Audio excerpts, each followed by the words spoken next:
Halo semuanya, kembali lagi di YouTube channel ini. Jadi di video kali ini saya akan membahas mengenai statistika. Apa itu statistika? Statistika adalah sebuah cabang ilmu matematika yang khusus mengembangkan teknik-teknik pengolahan angka. Statistika dapat juga didefinisikan sebagai bidang keilmuan yang mempelajari proses pengolahan data mulai dari merencanakan data, mengumpulkan data, menganalisis data, menginterpretasikan data, serta mempresentasikan data.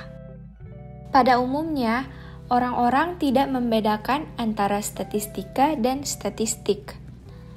Statistika menunjukkan suatu pengetahuan yang berhubungan dengan cara-cara pengumpulan fakta, pengolahan, penganalisian, dan penarikan kesimpulan, serta pembuatan keputusan yang cukup beralasan berdasarkan fakta yang ada. Sedangkan statistik adalah angka yang digunakan untuk mengkomunikasikan suatu informasi. Contoh statistik adalah yang pertama, tingkat inflasi adalah 2%. Contoh yang kedua yaitu nilai rata-rata Anda adalah 3,5. Kesimpulannya, statistika adalah cabang ilmu yang mengamati dan atau mengembangkan cara-cara mengolah data angka. Dan statistik adalah hasil data yang diolah atau disajikan dalam bentuk tabel, diagram, grafik, dan sebagainya. Ilmu yang mempelajari tentang statistik adalah statistika. Jadi, statistika adalah ilmunya, sedangkan statistik merupakan datanya. Adapun pengertian statistika menurut para ahli. Yang pertama, menurut Mendenhall, arti statistika menurut Mendenhall adalah salah satu bidang sains yang berhubungan dengan ekstraksi informasi dari sebuah data numerik dan digunakan untuk membuat keputusan dari suatu populasi dari mana data itu didapatkan. Yang kedua, menurut Anto Dajan, statistik merupakan data kuantitatif baik yang belum tersusun ataupun yang telah tersusun dalam bentuk tabel. Dan yang terakhir, menurut Croxton dan Cowden, statistik merupakan suatu metode untuk mengumpulkan, mengelola, menyajikan, serta menginterpretasikan data yang berwujud angka. Mengapa kita perlu mempelajari statistika? Statistika diperlukan oleh banyak jurusan. Alasan utamanya yaitu informasi angka ada di mana saja. Berikut adalah contohnya.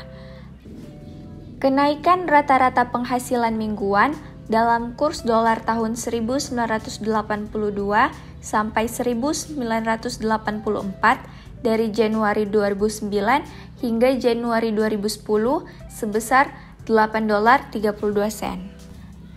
Alasan keduanya yaitu adalah bahwa teknik statistik digunakan untuk mengambil keputusan yang mempengaruhi keseharian kita.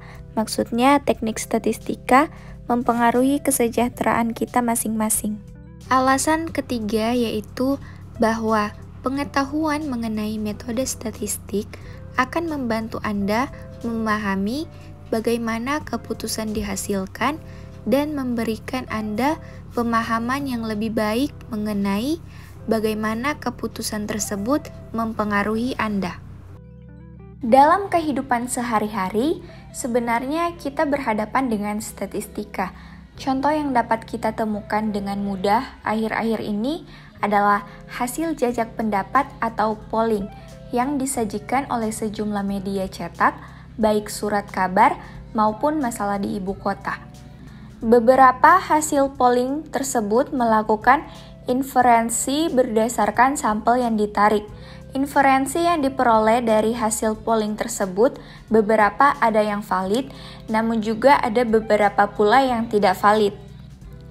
Selain masalah validitas ini, kita juga perlu memperhatikan masalah sampel, karena terdapat polling yang dilakukan dengan jumlah besar sampel yang tidak memadai. Untuk dapat menilai kebenaran atau keberlakuan hasil data penelitian tersebut, kita memerlukan statistika. Contoh lainnya bahwa statistik sangat berperan dalam kehidupan sehari-hari, misalnya dalam kehidupan sehari-hari, kita sering menggunakan ilmu statistika untuk mengatur beberapa jumlah pengeluaran kita yang disesuaikan dengan pendapatan yang kita peroleh. Lalu kita memilih barangnya mana yang akan kita beli, dan lain sebagainya. Yang pada akhirnya membutuhkan keputusan terbaik yang akan kita ambil. Begitu juga dengan bidang yang lainnya, membantu memutuskan keputusan yang harus diambil secara tepat. Selanjutnya, jenis-jenis statistika.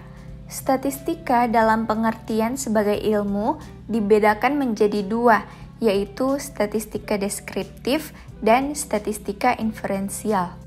Statistika deskriptif adalah statistika yang hanya dapat digunakan untuk menggambarkan dan juga menganalisis kelompok data tanpa disertai dengan kesimpulan tentang besar mana di antara kelompok yang ada.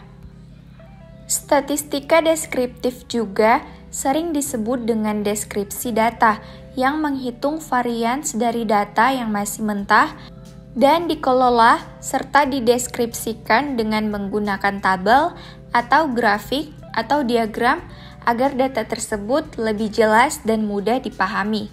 Kesimpulannya, statistika deskriptif yaitu metode mengelola, meringkas, dan menyajikan data secara informatif. Bentuk kedua dari jenis statistika yaitu statistika inferensial.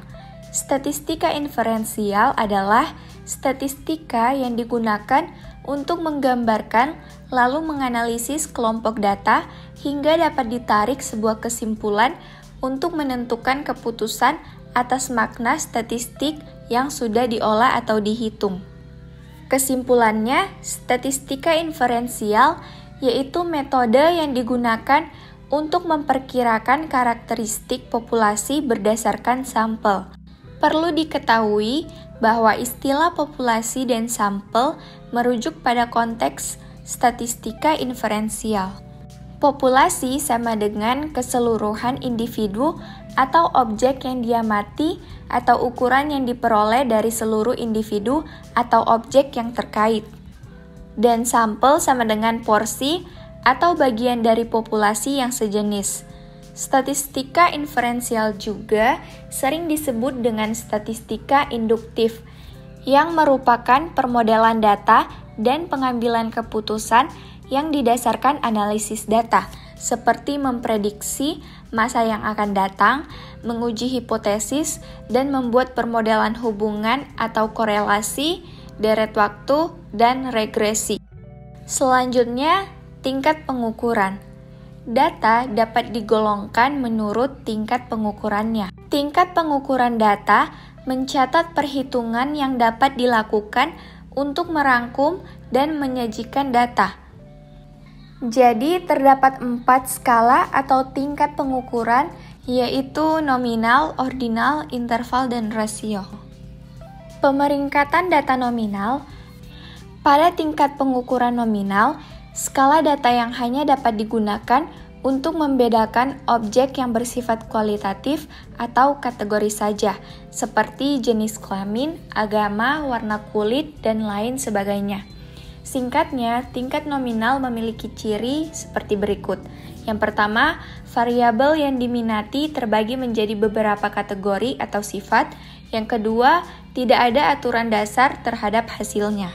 Selanjutnya, pemeringkatan data ordinal, yaitu jenis data penelitian yang berbentuk kategoris dengan urutan tertentu, di mana variabel-variabel penelitian dalam data ordinal dicantumkan secara berurutan. Bahkan khusus untuk variabel ordinal biasanya diberi nomor untuk menunjukkan urutan daftar. Namun, angka tidak diukur atau ditentukan secara matematis, tetapi hanya ditetapkan sebagai label untuk opini.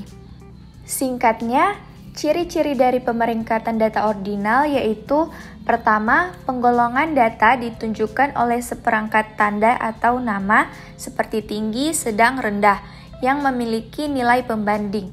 Yang kedua, Akibat adanya nilai pembanding, data yang digolongkan dapat diperingkat atau diurutkan. Yang ketiga, pemeringkatan data interval, yaitu data di mana objek atau kategori dapat diurutkan berdasarkan suatu atribut yang memberikan informasi tentang interval antara tiap objek atau kategori sama. Data ini dicirikan dengan urutan kategori tidak mempunyai jarak yang sama, tetapi tidak memiliki nilai nol, mutlak atau absolut. Ciri-ciri pemeringkatan data interval yaitu penggolongan data disusun berdasarkan jumlah karakteristik yang dimiliki. Yang kedua, selisih yang sama dalam karakteristik ditunjukkan oleh selisih yang senilai dalam ukurannya. Dan yang terakhir, pemeringkatan data rasio, yaitu data yang jaraknya sama dan mempunyai nilai nol absolut. Jadi kalau data nol berarti tidak memiliki arti apapun. Singkatnya, ciri-ciri pemeringkatan data rasio adalah yang pertama, penggolongan data disusun menurut jumlah karakteristik yang mereka miliki. Yang kedua, selisih yang sama dalam karakteristik ditunjukkan oleh selisih yang senilai pada angka-angka yang tertera dalam golongan. Yang ketiga, titik nol merupakan tidak adanya karakteristik dan rasio antara dua angka memiliki makna.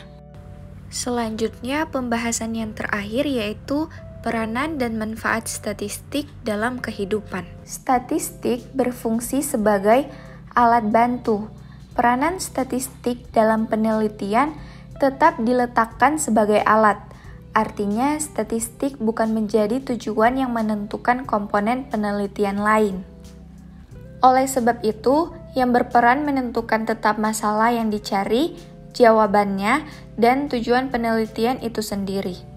Statistik dapat berguna dalam penyusunan model, perumusan hipotesis, pengembangan alat, pengambil data, penyusunan rancangan penelitian, penentuan sampel, dan analisis data yang kemudian data tersebut diinterpretasikan sehingga bermakna.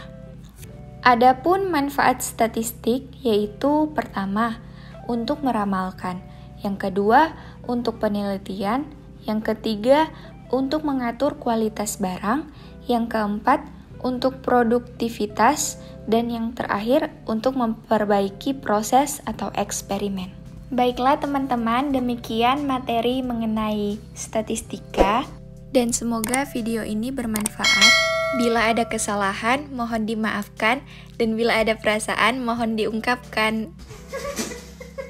Sekian dari saya, sesuai dengan lagu Tulus, saya pamit. Makasih.